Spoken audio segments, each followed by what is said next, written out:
Hello, this is Dr. Destiny. I am back with a series talking about the chemical elements that the human body organs need to ward off disease.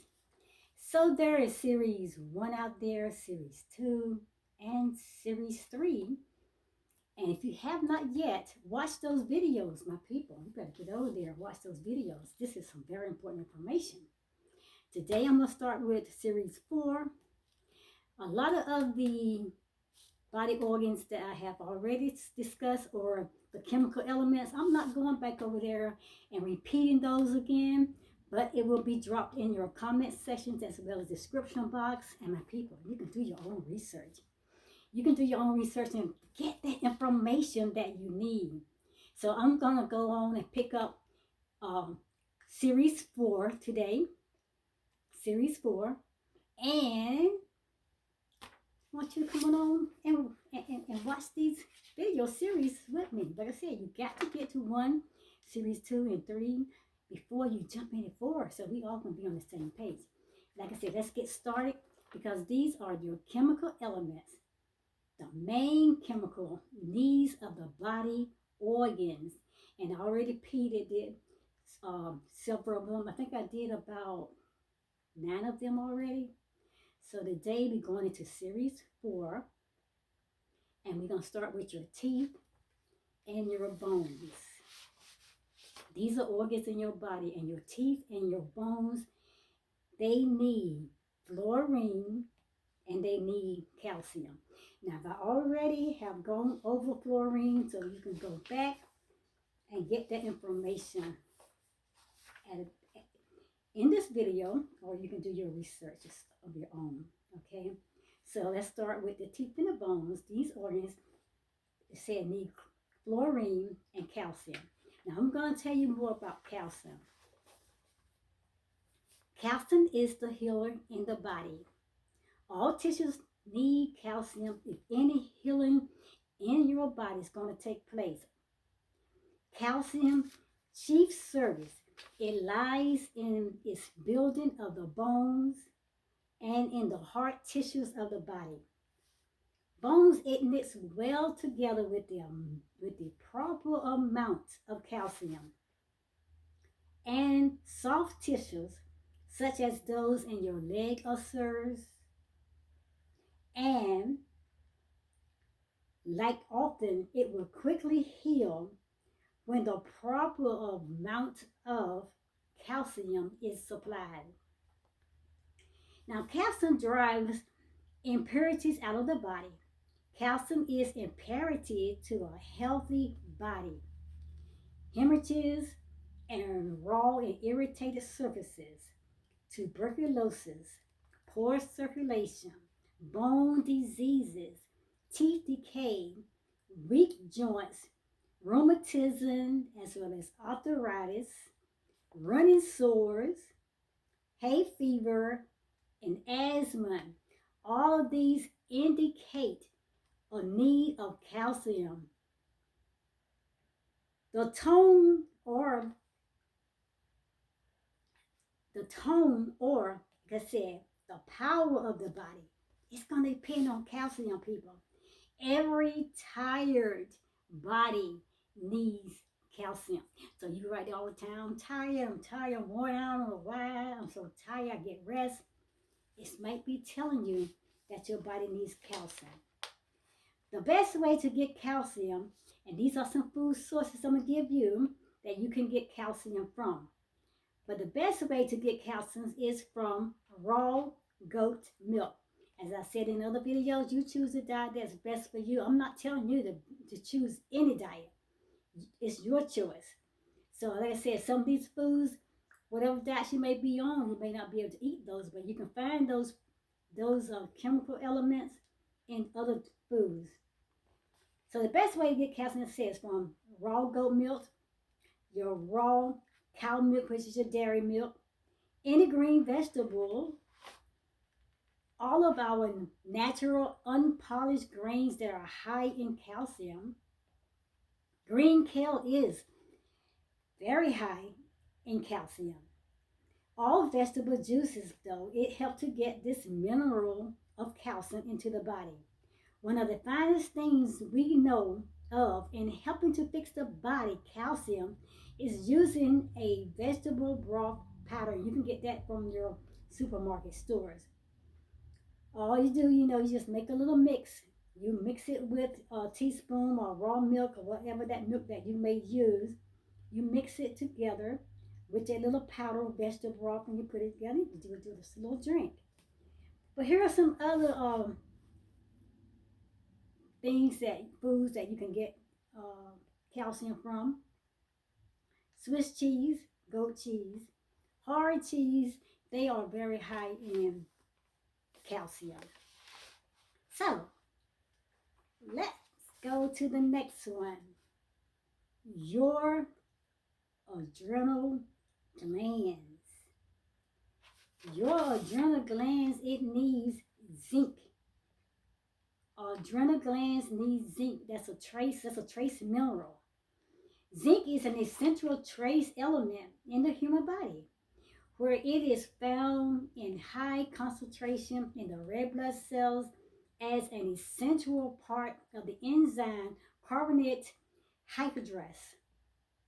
Now, zinc supports the growth and normal functioning of your immune cells.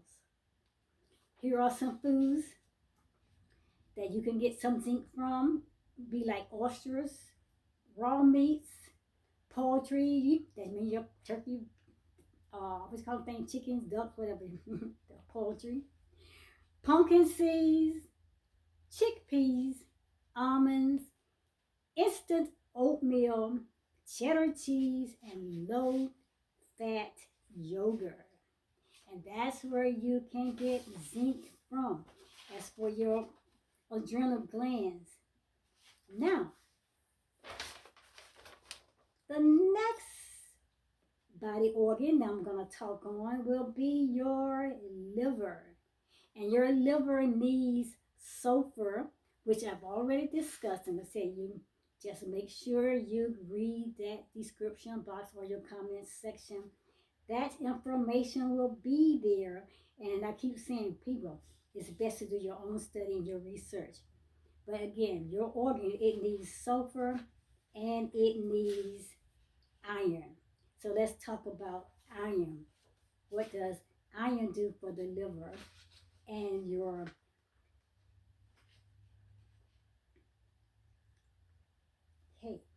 iron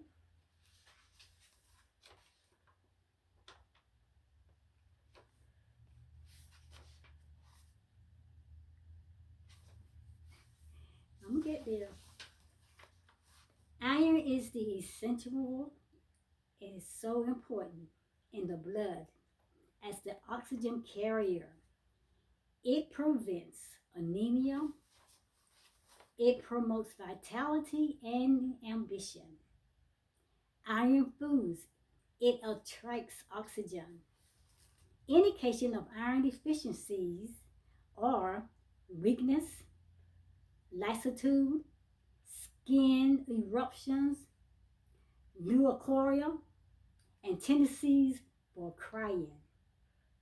Personal magnetism often fails, and asthma problems, bronchitis, and hemorrhages. That is all signs that you're lacking iron in your body.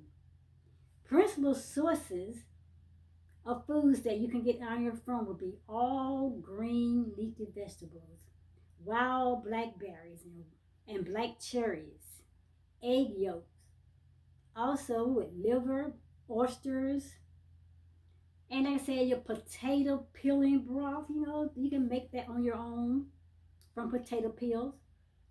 Whole wheat, parsley, parsnips, spinach, Swiss chard, brown goat cheese, artichokes, asparagus, nettle tea, leeks, lamb's quarters, white onions, rice bran, whole rye, and your vegetable tops. These are sources of food that you can get iron from. let's go to the next one. And I said we already repeated sulfur, so we can just go back into the description box or whatever and find that. But the last one I'm going to talk about today will be your pituitary gland. That organ in your body, people, it needs bowline. Bowline. I'm sorry, it needs bowline. Okay, so bowline. It is an essential trace element. That is also your trace mineral. It's needed for the white blood cells and the pituitary gland. It naturally occurs in seawater and fresh water environments. That's where you find bromine. Like I said, in places where there's seawater and fresh water, there will be bromine. Some foods you can get bromine from would be like Brazil nuts, yellow bell peppers, red bell peppers, mandarin oranges and tangerines, all those different foods that grow somewhere along the seawater lines of ocean environment, places like that. So that will be where you get bromine from. And like I said, bromine is needed for your pituitary glands. Now let's go back over it. Like I said, your teeth and bones, it needs fluorine and calcium. Your adrenal glands, it needs zinc. This is a trace element. Your liver, it needs sulfur and it needs iron. And lastly, in this series 4, pituitary gland, people, it needs bromine. So please go back and check out those first 3 series that's already been put out, series 1, 2, and 3, and then catch up with where I am today on series 4. And I'm going to be back. And I think it's likely it's probably like 2 series left in this study of the chemical elements that the human body needs, their organs needs to ward off disease. So in the meantime, people, I hope you get this information, and I hope you do your own study, your own research, and just drop comments, share some stories, some things that you may have experienced, or just, just help lift up and encourage others with genuine comments that is accurate, kind, polite, constructive criticism. And so they just keep helping each other to grow and become our best and better self. And so we can get that body right and get that body tight so we can be in our best health and our best longevity and vitality. Guys, this is series 4. I'm going to talk to you guys at the next video. Dr. Destiny signing off for now, and be back with series 5 the next time. Bye, lovely souls.